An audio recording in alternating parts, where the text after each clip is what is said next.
So I'd like to actually build on the tools that Alexandra has given you to give you a couple of case studies, some methods, and some best practices. Now what you'll find interesting, I hope, is to know that not all of these apply directly to museums or curatorial projects or collections.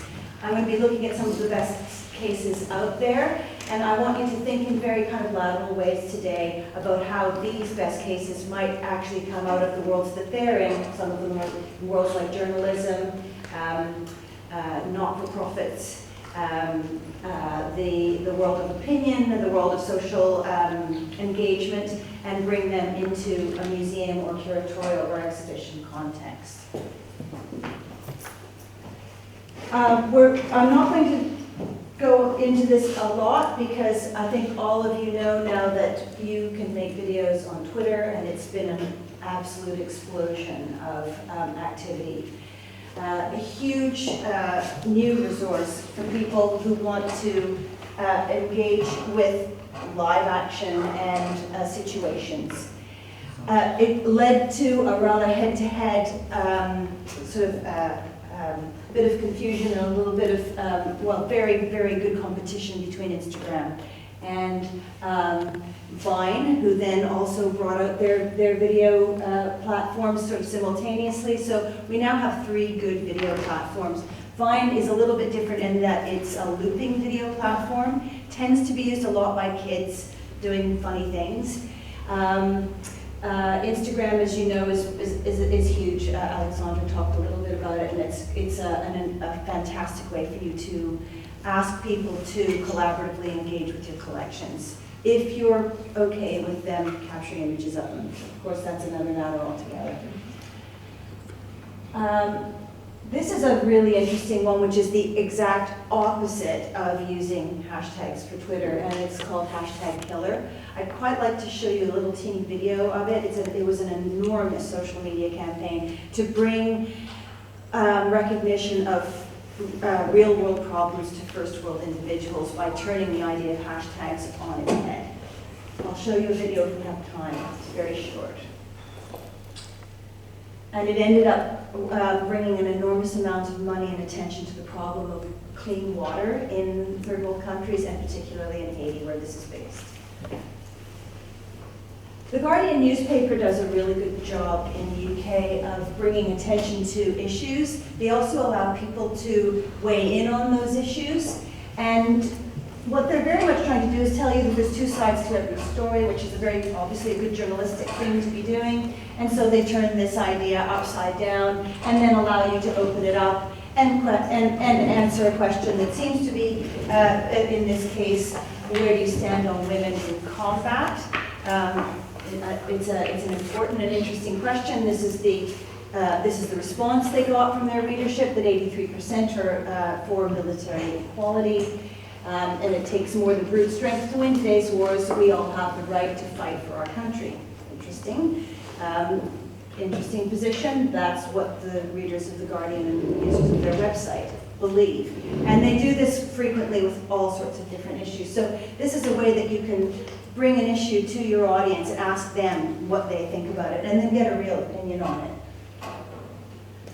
We talked a little bit about Europeana. Thank you very much for your contribution, and Stefania as well. I won't go into Europeana, but except to say that it's the largest collection online of European artifacts and art, and it really does give an opportunity for museums to collaborate with each other, and even to think about how they might, in a virtual way, combine their collections, which is really interesting.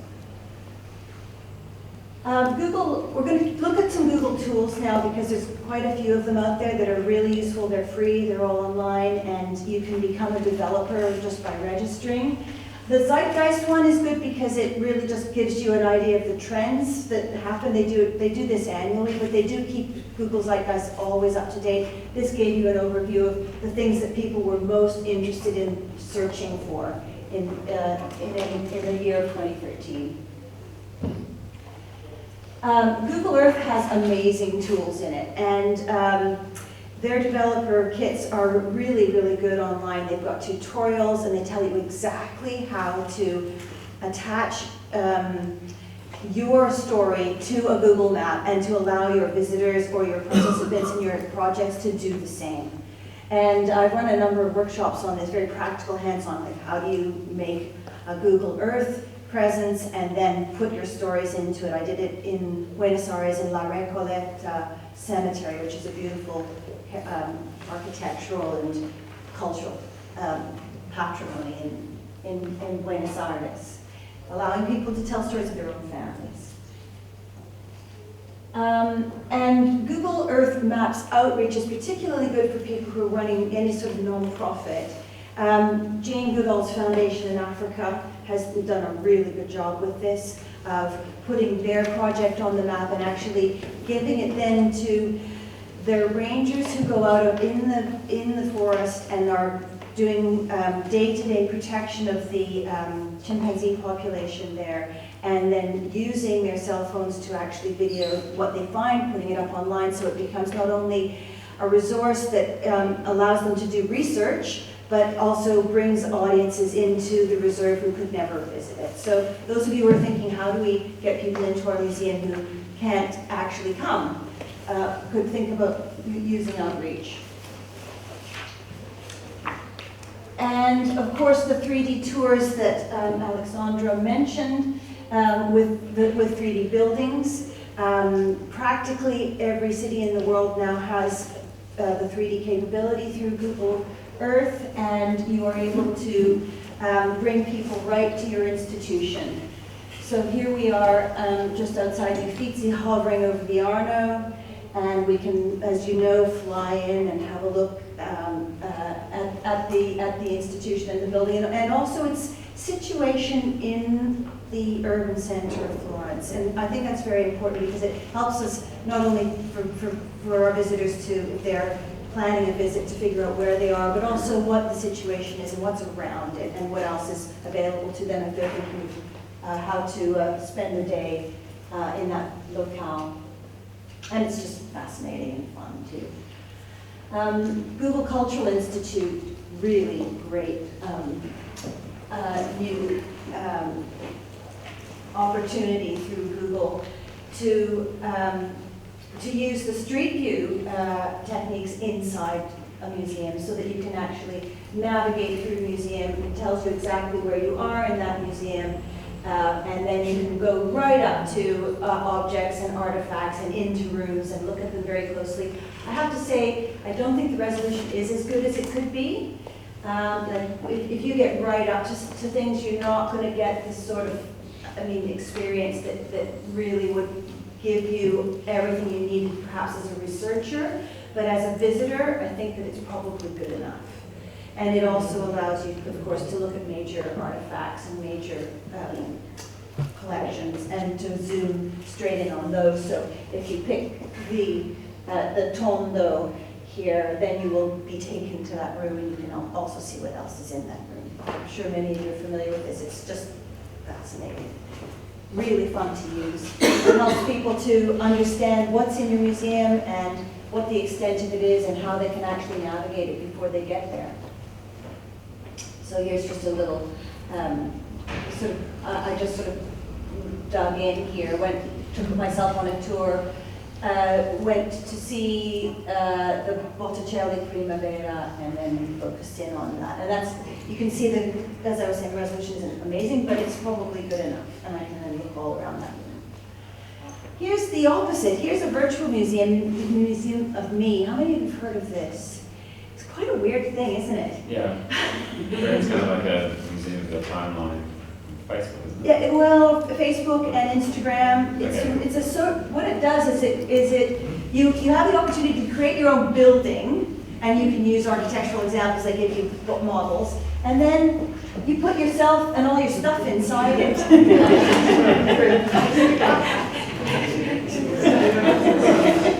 And you get lots of likes, apparently. They So moved on since the very last, must have probably the very first version. yeah, they have developed it. So this would be an opportunity. I mean, I can see a number of applications for this for museum professionals.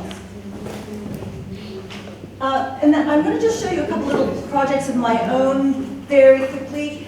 This was a really early mobile project that allowed people to navigate a park via GPS, which is in Toronto, right by the art gallery, which contains a number of historic buildings as well as artifacts and art. Really early one. This is the Murmur Project, which gives people the opportunity to talk about their stories in neighborhoods, and they are absolutely located. It's the simplest thing possible. There's a sign, it's got a phone number on it. You call the phone number, you get a story that happens situated exactly where you're standing. And this is a young group of people in Toronto who've taken this project all over the world. And I was one of the people who helped them to develop it. I was their mentor. This is another project I've done on retweeting, and it was about the uprising in Egypt, and it allowed us to figure out where news was really coming from. We were looking at messages that had been retweeted and also trying to figure out where they were coming from outside of the country, because at that time the internet was shut down in Egypt, as you perhaps remember. And then we compared that to hard news. And this is my latest project. I'm working with a 24-year archive of an enormous data set of 24-hour videos from the CBC, the Canadian Broadcasting Corporation, which is Canada's national broadcasting corporation. Firstly, we've had to digitize a lot of it because it's not digital. And secondly, we're giving people an opportunity to interact with it in a very immersive environment, in a sort of holodeck environment. So you get to say, on this day, and you choose a day from this 24-year period, we're slowly making them all. I would like to know what happened, and then you can go in and you can, through a large screen setup, through a multi-screen setup, you can choose a screen, you can go in, and then you can find out more about it. And this particular day is the 1st of January 1993, which was a very important day for Czechoslovakia. Perhaps you remember, it was the day that Czechoslovakia was destroyed. So, and integrated into two new countries. And this is another project I'm working on with a mobile application for elders and their families, particularly elders that are experiencing memory loss, to begin to connect to their families through the creation of postcards which they share with each other about cultural events that or holidays or particular anniversaries that they've taken with each other. And that is then made into a book which the elder can share with their family. Okay, so this is me. I'm just going to escape here, and if we've got 2 more minutes, I'd quite like to just show you two little teeny pieces of video. But a practical question, do we get your slides because there's so many sites? Yes, we made it into a PDF. Okay. And send it. You already made it. also almost all those are listed here. Yeah. Okay, good. You can link to it on the website too. Website, yeah. We'll go on so here's the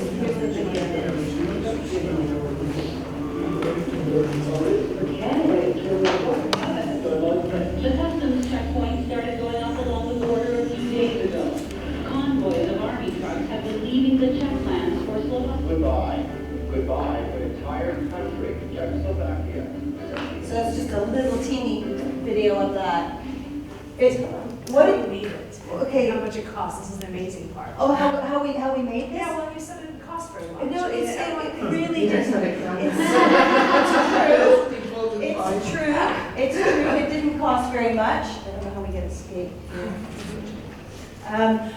Actually, what was the most expensive part was trying to actually put all the video together. But to create that little exhibition, all we needed was 2 projectors, 2 walls, 2 connects, because it's a connect that you're interacting with, and a little bit of a hack of some software that was given to us by a company called GestureTech, which allows you to do gestural interaction with all of this data.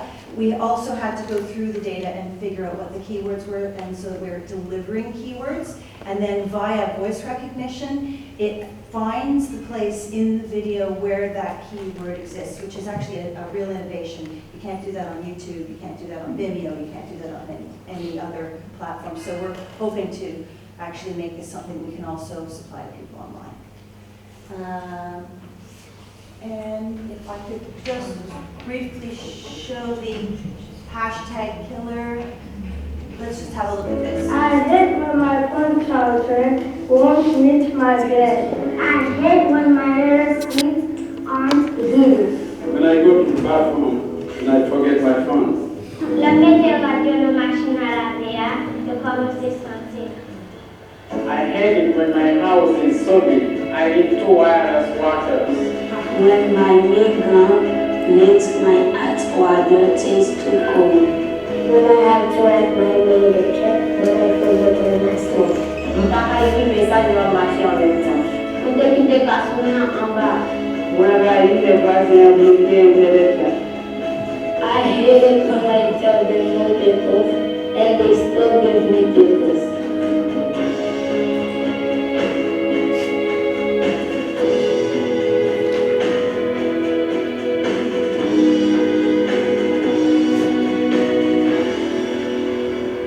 Simple. Really simple. And turning the, and what happened was, is it turned into a big hashtag, of course. And so that it sort of flipped itself on its head again and became an enormous meme that allowed the people who ran this campaign to collect a lot of attention to their cause and also a lot of money. So it was a really successful campaign. So thinking outside the box, of course, we all need to do that all the time if we can, but thinking how we turn things that are popular on their head too, and maybe get us to reflect a little bit on what's happening in the culture and how we want to actually change it, or how we want to use it or mobilize it for our own uses. Okay, so we are a bit over time, I think. And what we'd like to do now is to help you to organize yourselves into some groups which will have a minimum, I think, of 7 people in them, considering that we're going to have 5 groups. We will have 5 groups, and I think we've got 37 people. So you will have probably 3 groups of 7 and 2 groups of 8. And I've been very arbitrary about listening to the problems that you brought here today and coming up with 5 main themes that seem to have been filtering through that I would like you to attach yourselves to one of them. And I'm also open if you feel that this needs to be a little bit more refined or teased out a little bit. But here we go. This is what I've got. How do I develop a digital or social media presence or campaign for my institution or project? The most basic question, okay? How do I develop? Many of you, when we asked you to raise your hands, most of you have got some sort of engagement with this technology. Some of you have none. So this is not just about starting from scratch, it's also about developing an existing social media campaign that you may have. So how do I develop my social media presence for my institution or project? Number 2, how do I get my audiences to engage with my existing social media? So it's really about audiences, and we've got a project, we've got a campaign. How do I get people to actually, how do I get traction? How do I get people to engage with it? And I think in there as well, I'd like to actually put a nuance about making it more user-friendly or more collaborative.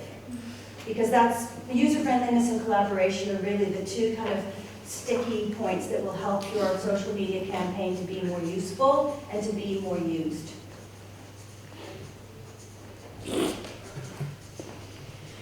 How are we doing there, Alexandra? Good. Okay. Number 3, how do I create a virtual exhibition? How can I create an experience for people who cannot come to my museum or collection? Or who would like to preview it before they come? Because that's, I think most people are very happy to be given that opportunity now. Okay? Number 4 is, how do I attract and engage a local audience on a regular basis to my museum or collection? Now I know that was that's a sort of Museum of Prato problem, but it's not just a Museum of Prato problem. I think it's probably a very good local problem. Yeah. And my fifth theme is how do I appeal to a diverse audience of visitors, from kids to teenagers to adults and elders. Now, is anybody feeling like with these 5 themes that they're not going to be able to attach themselves to one of them? Yes. Didn't a whole bunch of people mention that just getting found was like the How do we biggest get problem? found is kind of, I think, It seems like a whole bunch of people said, how do we get found? this one. Okay. Well, How did you, but maybe you're talking about it the other way around, like how market. do people find our social media campaign, or how do they find us? So how do we market full stop? I think was- Sorry, how do you? How do you market full stop? I think. Or not? No? Maybe I'm gonna,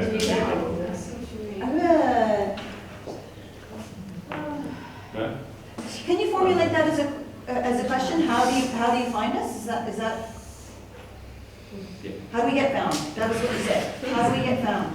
How does a small museum reach new audiences? Yeah, or rich audiences. Reach audience because nobody's ever heard of it? I just thought I heard that like several times, but maybe I'm.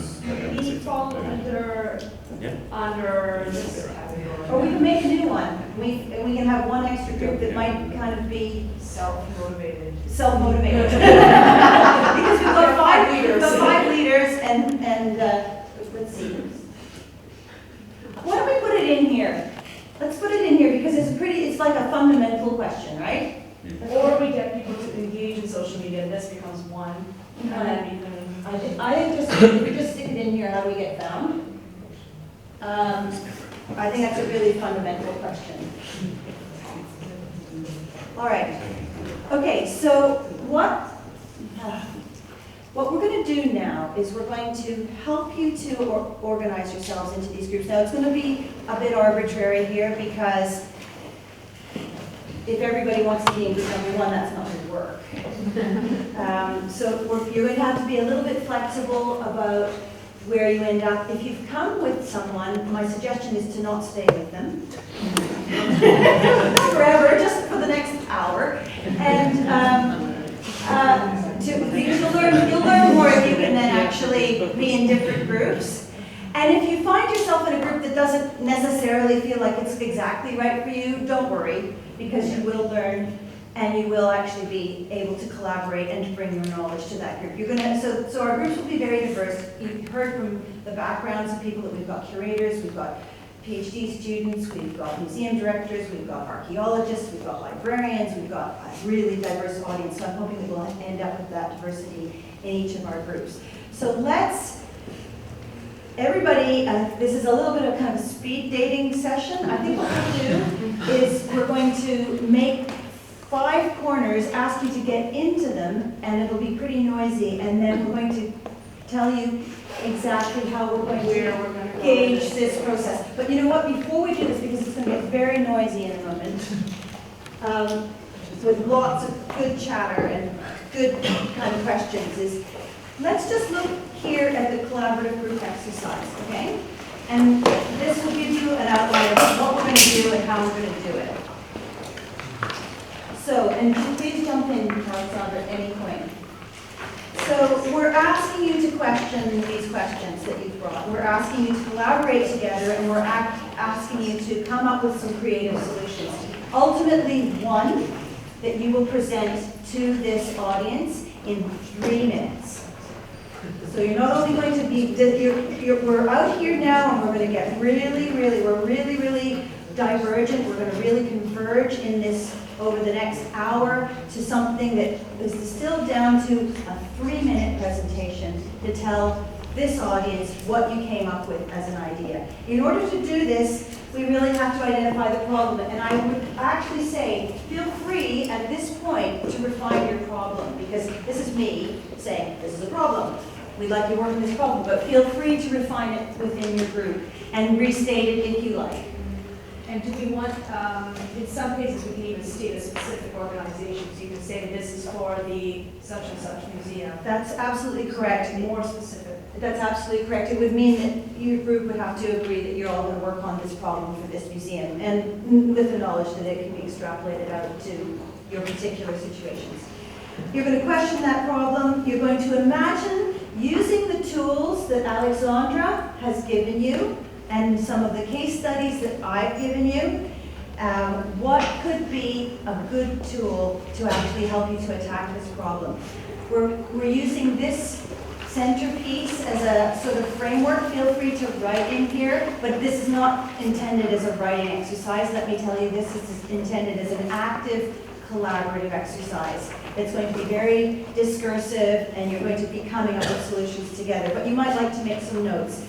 So you're going to identify up to 6 elements that constitute the problem. You can then figure out what those critical elements are. Is it primarily people, primarily places, primarily things that are your problems, and how, and it's never going to be just one of those. It's really going to be a combination of those things. How do they intersect? You're going to look at the tools, as I said, that Alexandra has given you, or others that you know of that we haven't, because there are others out there that we haven't shown you that might be applicable to your problem. And then through a creative blue sky brainstorming session together, you're going to come up with a project or way of attacking that project that you can describe in 3 minutes. That will be, and when I say blue sky, I mean it could involve technologies or practices that are not well known. So blue sky allows you to break yourself free of the bonds of the things that you know, and to say, if we could do whatever we wanted, this is what we would do, because blue sky techniques often help you to come up with real world solutions, and they also produce innovation. Okay, and then you're going to choose, before you start this, choose somebody who can be your scribe. We're going to give out paper and pens, I hope. I hope. Okay, well, we've got, hopefully people have also got paper and pens, and we will, somebody's going to be taking notes, and then you're going to be creating your 3-minute presentation. You might want one person to give that, or all the members of the group might want to chime in with their their part of the solution. You decide how you'd like to present it, but it will be strictly 3 minutes. 3 minutes is really all you need to tell people about, to set a problem, to talk about the tools, and then to explain your solution. It's probably better to get 1 or 2 people to present, because it's just very difficult to get 6 people or 7 people to talk, but you decide that. Practice it, and then we'll all reunite here at, if you look at our schedule, 11:20, so we've basically got half an hour, 11:25 I think we can go to, and we'll do our presentations. So, let's ask people who are interested in group number 1 to be here, group number 2 to be in that corner, group number 3 to be in the middle between the frescoes, group number 3 to be in the corner here, group number 4 to be here, group number 5 to be here.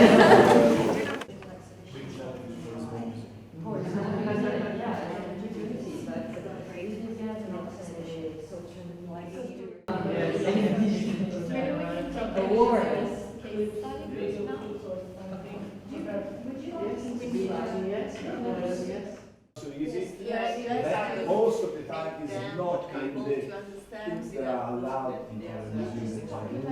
You cannot talk, and then there's always a problem to raise a criticism. We need some comments or some special action.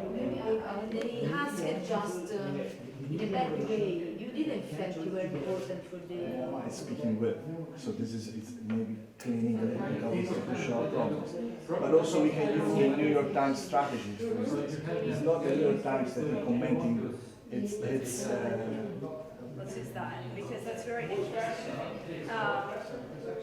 Because one of the biggest challenges, I don't know. Great, so let's write down the question is, Fashion Museum of Antwerp, otherwise from other places, like you're satisfied with your number of visitors but not enough locals? Or are you not? The numbers are very good, but not enough locals know about Could I have some time? Kind of exhibition. Yes, children in school. Could I finish the sentence? Excuse me. And maybe some colleagues' friends and some colleagues' friends, and then it stops there. How do you reach the big public? And anybody has done anything?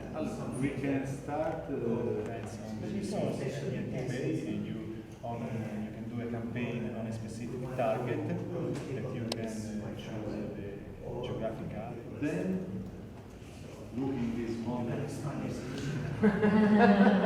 we can try to use the platform. Of course, you need a list to send that.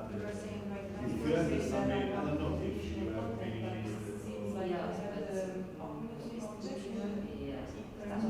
can also use something on site or somewhere in the city. Okay, it's a good question. Actually, you can create maybe special accounts in social media.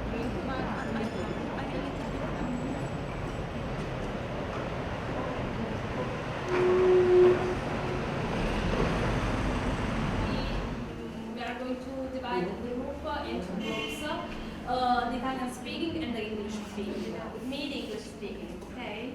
And with the color, the Italian speaking.